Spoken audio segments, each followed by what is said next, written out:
رب العالمين والعاقبة للمتقين والصلاة والسلام على سيد الأنبياء والمرسلين وآله وأصحابه أجمعين أما بعد فأعوذ بالله السميع العليم من الشيطان الرجيم بسم الله الرحمن الرحيم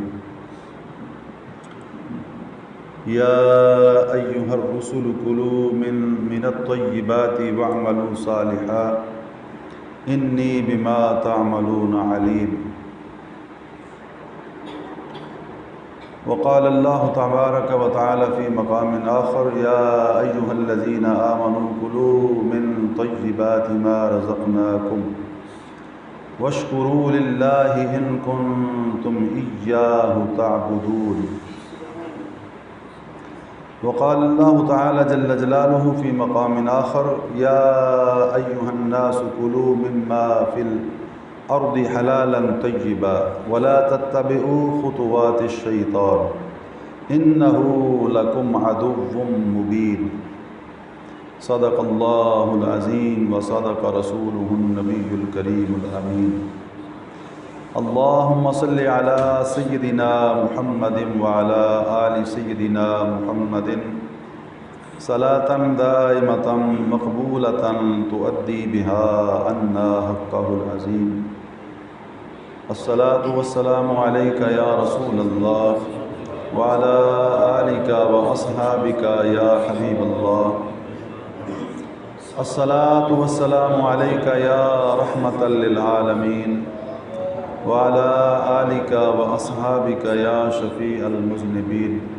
کم از کم وہ حضرات جو نعت خوان ہیں، نعت شریف پڑھتے ہیں، ان کی آواز سب سے بلند ہونی چاہیے اور انہیں کہنے کی ضرورت نہیں ہونی چاہیے کہ آپ درود شریف پڑھیں۔ الصلاۃ والسلام علیک یا رسول اللہ وعلی آلک و اصحابک یا حبیب اللہ۔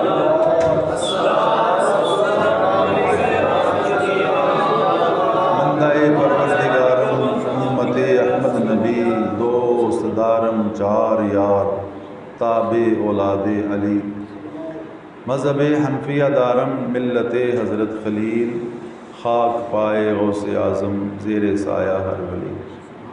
حمد و صلوات کے بعد حضرات گرامی قدر علماء کرام، حفاظ کرام، بزرگوں اور دوستوں، مکرم بھائیوں، اللہ تعالیٰ حاجی جاز صاحب زید اشرفو کی طرف سے، ان کے اہل خانہ کی طرف سے یہ ہر سال کی طرح ان سال بھی نبی کریم صلی اللہ علیہ وآلہ وسلم کی یاد میں عید میلاد النبی شریف صلی اللہ علیہ وآلہ وسلم اس کے مبارک مہینے میں جو منعقدہ محفل ہیں، ان کی برکتیں ہم سب کو اہل خانہ کو عطا فرمائے۔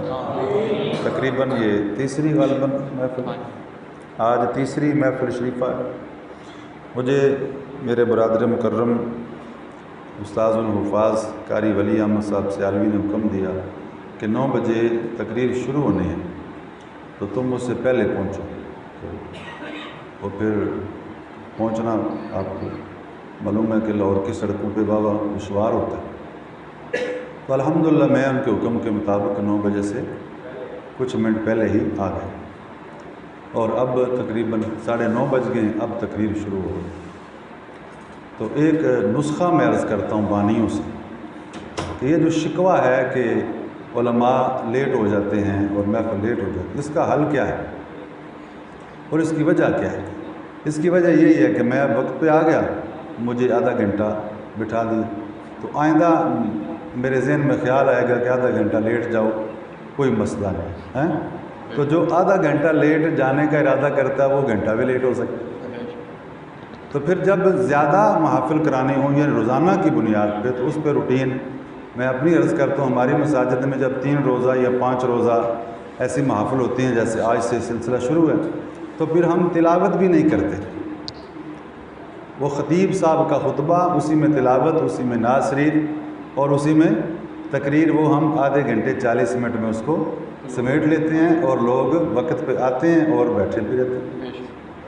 اور جب کبھی کبھار محفل ہو، پھر لمبے دورانیے کی ہو، پھر تلاوتیں ہوں، کئی تلاوتیں ہوں، پھر نعتیں بھی ہوں، وہ بھی پڑھیں جو شرم جن کو اجازت نہیں ہے پڑھنے کی، ان کو بھی موقع مل جائے، تو اس پر ضرور توجہ کریں، اس کا فائدہ ہو۔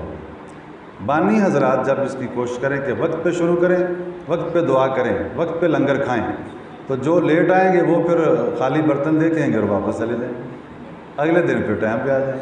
کیا خیال ہے؟ وقت بڑی عظیم شے ہے، اس کی قدر کرنی چاہیے، وقت کی قدر کرنی چاہیے۔ اب یورپ آگے اس لیے چلا گیا کہ وہاں جب کوئی لیٹ ہوتا ہے نا 1 گھنٹہ، تو وہ 1 گھنٹہ نہیں کہتے ہیں 60 منٹ آپ لیٹ ہو۔ ایک میں تو قلت ہے نا، 1 گھنٹہ، تو جب 60 ہو تو پھر کہتے ہیں 1 گھنٹہ لیٹ نہیں ہوئے تم لوگ 60 منٹ لیٹ ہو گئے۔ ہمیں تو زیادہ قدر کرنی چاہیے، کہ اسلام ہی تو قدر کی تعلیم دیتا ہے، جو قدر والی چیزیں ان کی قدر کرنی چاہیے۔ مجھے موضوع دیا گیا اور غالباً میں نے خود اس کو چنا۔ نبی کریم صلی اللہ علیہ وسلم کے اسوہ کاملہ کی روشنی میں حلال و حرام، یہ بنیاد ہے ہر نیکی کی، حلال کھانا۔ اگر کوئی حلال نہیں کھاتا تو اسے ایک پہلی بات تو یہ ہے، جو امام غزالی جیسے بزرگوں نے لکھی ہے، کہ اسے نیکی نصیب ہی نہیں ہوتی۔ جو حرام خور ہے اس کو نیکی نصیب، اور اگر ہو جائے تو اللہ اس کو قبول نہیں فرماتا، وہ ایسے ہی ہے جیسا کہ اس نے کی نہیں ہے۔ اس لیے حلال کھانا یہ بنیاد ہے، ہر نیکی کی بنیاد ہے۔ یہی وجہ ہے کہ حضرت امیر المومنین خلیفہ دوم فاروق اعظم رضی اللہ تعالیٰ عنہ مارکیٹ کے دورے کرتے، دکانداروں سے، تاجروں سے مسائل تجارت پوچھتے، لین دین کے جو بنیادی اصول ہے شرعی، کہ لینا کیسے چاہیے، دینا کیسے چاہیے، بیع کیسے منعقد ہوتی ہے، فاسد کیسے ہوتی ہے، باطل کیسے ہوتی ہے، حرام کیسے ہو جاتی ہے، ناجائز کیسے ہو جاتی ہے، کن چیزوں کو بیچ سکتے ہیں، کن چیزوں کو نہیں بیچ سکتے، کن چیزوں کو خرید سکتے ہیں اور کن چیزوں کو نہیں خرید سکتے۔ تو آپ مسئلے یہ پوچھتے تھے، اور اگر کوئی صحیح بتا دیتا تو آپ شاباش بھی دیتے، خوش بھی ہوتے، دعائیں بھی دیتے، اور اگر کوئی نہ بتاتا تو اس کو درے بھی مارتے، وہیں مارکیٹ میں سب لوگوں کے سامنے درے مارتے، یعنی آپ پنجابی میں یوں کہہ لیں کہ لتر مار دے انہیں۔ کیا کرتے؟ ہاں، درے مارتے، اور پھر اس کی دکان کو اتنے وقت کے لیے سیل کر دیتے جب تک وہ مسائل کو نہ سیکھ لیتا۔ اور آپ فرمایا کرتے، اس کو آپ لوگوں نے عام سمجھا، حالانکہ یہ تو بنیاد ہے ہر نیکی کی، کہ نمازی کا اگر کھانا حلال نہیں ہے تو اس کی نماز نہیں۔ حدیث شریف میں ایک لقمہ حرام کھانے سے 40 دن کی عبادت ضائع ہو جاتی ہے، ایک لقمہ حرام، اور جو کئی لقمے کھا جائے پھر، اور جو ساری زندگی کھاتا رہے وہ، اور جو اپنے بچوں کو بھی کھلاتا رہے وہ۔ حضرت ابو بکر صدیق رضی اللہ عنہ راوی حدیث پاک کا مفہوم یہ ہے کہ جو گوشت اور ہڈیاں اور جسم حرام سے پلتا ہے نا، تو وہ دوزخ کا حقدار ہے، وہ جنت کا حقدار نہیں۔ اس لیے وہ لوگ جو اپنے بچوں کو حرام کھلا رہے ہیں، جو خود بھی کھا رہے ہیں، وہ اس پہ غور کریں کہ وہ دوزخ کے حقدار بن رہے ہیں یا جنت کے حقدار بن رہے ہیں۔ دعائیں جنت کی مانگتے ہیں اور کھانے حرام کھاتے ہیں۔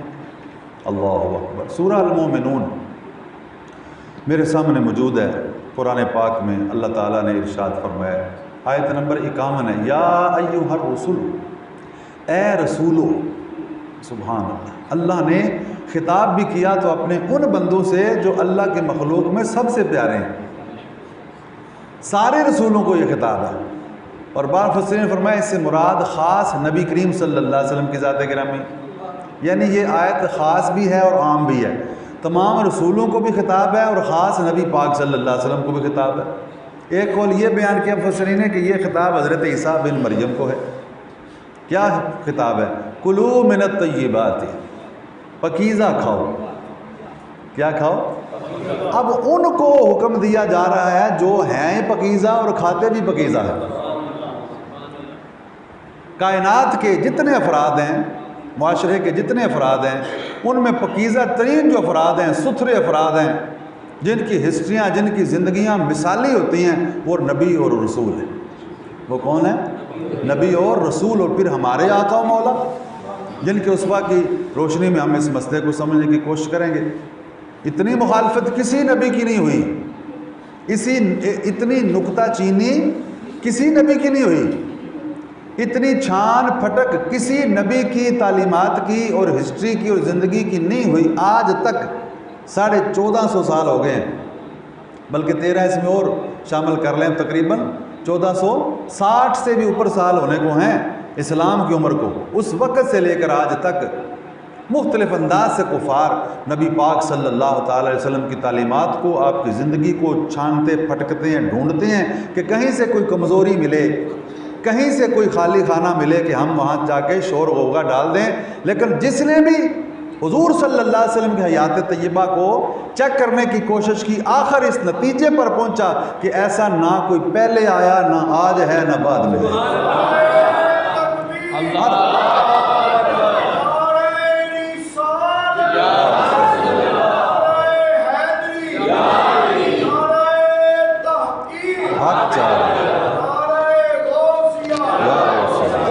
ہر اعتبار سے، ہر اعتبار سے انسان ہیں، اگر بشر ہیں تو کوئی شک نہیں، لیکن مثل بشر نہیں ہے، کوئی بشر ان جیسا نہیں ہے۔ تو بشر کے اندر تو بڑی کمزوریاں پائی جاتی ہیں نا، کوئی نہ کوئی تو کمزوری کہیں سے نکل آتی نہیں۔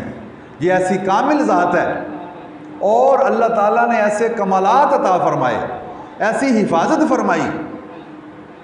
آپ کی پھوپھیاں، آپ صلی اللہ علیہ وسلم کی چچیاں جو ایمان لے آئیں آپ پر، وہ گواہیاں دیتی تھی کہ حضور صلی اللہ علیہ وسلم کا بچپن مبارک ہے۔ اب ایک عمر شریف وہ ہے جو اعلان نبوت کے بعد کی ہے، یعنی 40 سال کے بعد کی۔ ایک عمر شریف وہ ہے جو 40 سال سے پہلے کی ہے، پیدائش سے لے کر، یعنی 40 سال جس میں اعلان نبوت نہیں ہوا، ابھی قرآن شریف نہیں اترا۔ فرماتی ہیں دعوتیں ہوتی، اور عرب میں ہم سے زیادہ دعوتیں ہوتی ہیں۔ عرب لوگوں کی ایک رسم ہے، ایک رواج ہے کہ وہ عام طور پہ ایک دوسرے کو گھروں میں مدعو کرتے رہتے ہیں اور کھانے پکا کے کھلاتے رہتے ہیں۔ دعوتیں ہوتی مختلف انداز کے ساتھ، ہم لوگ جاتے، اور نبی پاک صلی اللہ علیہ وآلہ وسلم اس وقت کے جب آپ کا مبارک بچپن تھا۔ ہمارے ہاں تو بچے کوئی گندی مندی حرام حلال پلیت ناپاک کچھ بھی کھا جائیں تو منع نہیں کرتے، کہتے ہیں چھوٹا بچہ ہے، یہ کہتے ہیں چھوٹا بچہ جی خیر ہے۔ بچپن مصطفیٰ کریم صلی اللہ علیہ وآلہ وسلم کا، فرماتی ہیں آپ تشریف لے جاتے ہمارے ساتھ، لیکن جہاں کھانا ناپاک ہوتا حضور نہیں کھاتے تھے، اور بتوں کے نام پہ تو ذبیح عام تھے، اللہ کا نام نہیں لیتے تھے، ذبح کرتے وقت بت کا نام لیتے تھے۔ بسم اللہ یہ تو رسول اللہ نے پڑھائی آگے صلی اللہ علیہ وسلم نے، تو پہلے وہ لوگ نقل کفر نہ باشد، بسم اللہ تے، بسم العزا تے، بسم المنات تے، وہ بتوں کے نام لے کر چھری پھیرتے تھے، اور جس جانور کے گلے پر اللہ کے سوا کسی کا نام لے کر چھری پھیری جائے وہ جانور حلال نہیں ہوتا، وہ حرام ہو جاتا ہے، وہ پلید ہو جاتا ہے، وہ کسی مسلمان کے کھانے کے لائق نہیں رہتا۔ تو عام تھا یہ کہ بتوں کے نام پہ ذبح کرتے تھے۔ وہ فرماتی ہیں نبی کریم صلی اللہ علیہ وسلم ہمارے ساتھ تو ہوتے، دار خاندان جو گیا ہوا ہے تو آپ بھی تشریف لے جاتے، مگر آپ حرام کھانا کھاتے نہیں تھے۔ یہ بچپن ہے میرے اور آپ کے آقا مصطفیٰ کریم صلی اللہ تعالیٰ علیہ وآلہ وسلم کا۔ اسی آیت کے ضمن میں امام رازی رحمۃ اللہ علیہ غالباً حضرت داؤد علیہ السلام کا یہ مبارک تذکرہ لکھا کہ ان کو کسی صاحب نے بکری کے دودھ کا ایک پیالہ پیش کیا۔ رسولوں کی ہسٹری، رسولوں کا لائف سٹائل، ان کا کامل اسوہ کتنا کامل ہوتا ہے، توجہ کے ساتھ پیالے میں دودھ بکری کا، عرض کیا حضرت پی لیجیے، فرمایا یہ کس کا دودھ ہے؟ جی بکری کا۔ میں بکری کس کی ہے؟ جی اپنی ہے میری۔ فرمایا یہ چرتی کہاں ہے؟ بکری چرتی کہاں ہے؟ اپنی زمین میں چرتی ہے یا پڑوسیوں کے چارے کھا کے آتی ہے یا سرکاری چراگاہ میں منہ مار آتی ہے؟ انہوں نے کہا بابا جی دودھ ہی تو ہے بکری کا، تو پی لیں۔ اتنی باریکی سے چھان پٹک کر رہے ہیں، میری اپنی بکری اب کھاتی کیا ہے تو آپ یہ بھی پوچھ رہے ہیں۔ فرمایا ہمیں اللہ نے بالخصوص، ہم گروہ انبیاء مرسلین کو اللہ نے بالخصوص یہ حکم دیا ہے کہ پاکیزہ کھانا ہے۔ کیا کھانا ہے؟ پاکیزہ کھانا ہے۔ اس لیے فرمایا جب تک ثابت نہ ہو جائے کہ یہ بکری بھی تیری ہے اور بکری کا کھانا بھی تو خود حلال طریقے سے اس کو کھلاتا ہے اور تیری اپنی زمین میں چرتی ہے، اپنے چارہ کھاتی ہے، چوری کا چارہ پٹھا نہیں کھاتی، اس وقت ہم اس کا دودھ پیئیں گے نہیں۔